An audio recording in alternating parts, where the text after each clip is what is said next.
హిందూ సాంప్రదాయాలలో సింధూరానికి ఎంతో ప్రాముఖ్యత ఉంది. పార్వతీదేవికి ప్రతీకగా సింధూరాన్ని భావిస్తారు. హిందూ ఆస్ట్రాలజీ ప్రకారం మేషరాశి స్థానం నుదిటిపైన ఉంటుంది. మేషరాశి అధిపతి అంగారకుడు. అంగారకుడి రంగు ఎరుపు. అందుకే ఈ రంగుని శుభప్రదంగా భావిస్తారు. సౌభాగ్యానికి, అదృష్టానికి ప్రతీకగా ఎరుపు రంగును భావిస్తారు. అందువల్ల ఎరుపు రంగు అదృష్టాన్ని తీసుకువస్తుందని నమ్ముతారు. పూర్వం శ్రీరామ పట్టాభిషేకం తర్వాత ఒకరోజు సీతమ్మ తలస్నానం చేసి నుదుటిన తిలకం దిద్ది పాపిటిన సింధూరం పెట్టుకుని శ్రీరామునితో కలిసి విశ్రాంతి మందిరానికి వెడుతున్న సమయంలో అప్పటి వరకు శ్రీరాముని సేవకై వేచి ఉన్న ఆంజనేయుడు వారి వెనకనే వెళ్లసాగాడు. ఇది గమనించిన సీతారాములు వెనుకకు తిరిగి చూడగా సీతాదేవి హనుమంతునితో, "మేము విశ్రాంతి మందిరానికి వెళ్తున్నాం. నీవు రాకూడదు. వెళ్ళు హనుమా, తర్వాత రావచ్చు" అనెను. రాములవారు కూడా, "సీతమ్మ వారు చెప్పినట్లు చేయుము హనుమా, ఇప్పుడు రావద్దు" అనెను.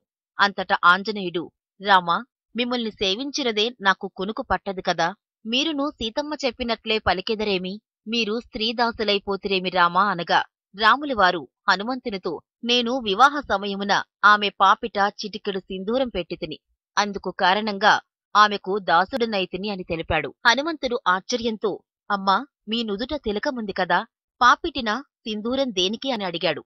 అప్పుడు సీతాదేవి, "నాయనా హనుమా, స్వామివారికి ఇంకా సౌభాగ్యం కలగాలని పాపిటిన సింధూరం ధరించానని చెబుతుంది." వెంటనే హనుమంతుడు అయోధ్య నగరంలోని అంగడినందు సింధూరంను తీసుకుని దానినంతటిని నువ్వుల నూనెతో పలచగా చేసుకుని తన తల తోక అనుకోకుండా పాదాది శిరః పర్యంతం ఎక్కడనూ సందులేకుండా సింధూరం రాసుకుని వెంటనే సీతారాముల దర్బారుకు పట్టరాని ఆనందంతో వెళ్ళాడు. హనుమంతుని రూపం చూసి అక్కడి వారంతా ముసిముసి నవ్వులు నవ్వుతుండగా శ్రీరామచంద్రుడు చిరునవ్వుతో హనుమను చేరదీసి, "హనుమా, ఇదేమిటి?" అని అడగగా హనుమంతుడు, "మీరు చిటికెడు సింధూరంని సీతమ్మవారికి అలంకరించుట చేతనే ఆమెకు వశపడితిరి కదా. చిటికెడు సింధూరంతోనే మీకు సౌభాగ్యం కలిగితే మరి నేను శరీరం మొత్తం సింధూరం అలంకరించుకున్నాను. మరి మీరు నాకు వశపడదరా లేదా ప్రభూ? మీకింకెంత సౌభాగ్యం కలుగుతుందో కాదా" అని ఆనందంతో సంతోషంతో కేరింతలు కొట్టసాగాడు.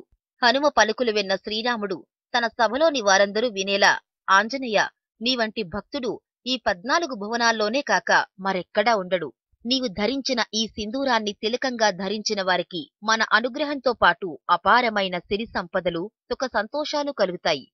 అంతేకాక నీవు సీతా అన్వేషణ సమయంలో సీత జాడ తెలుసుకుని ఆమెకు గుర్తుగా శిరోమణిని నాకు తెచ్చి ఇచ్చిన మంగళవారం నాడు, నీ జన్మదినమైన శనివారం నాడు ఎవరైతే భక్తి శ్రద్ధలతో నుదుట ఈ సింధూరం ధరిస్తారో వారికి ఆయురారోగ్యములు, సుఖ సంపత్తులు సంపూర్ణంగా లభిస్తాయి" అని వరదానం చేశాడు. భక్తజనుల అభీష్టములు తీర్చేవాడు ఆంజనేయస్వామి. అందుకే ఆనాటి నుంచి సింధూర ప్రియుడైనాడు.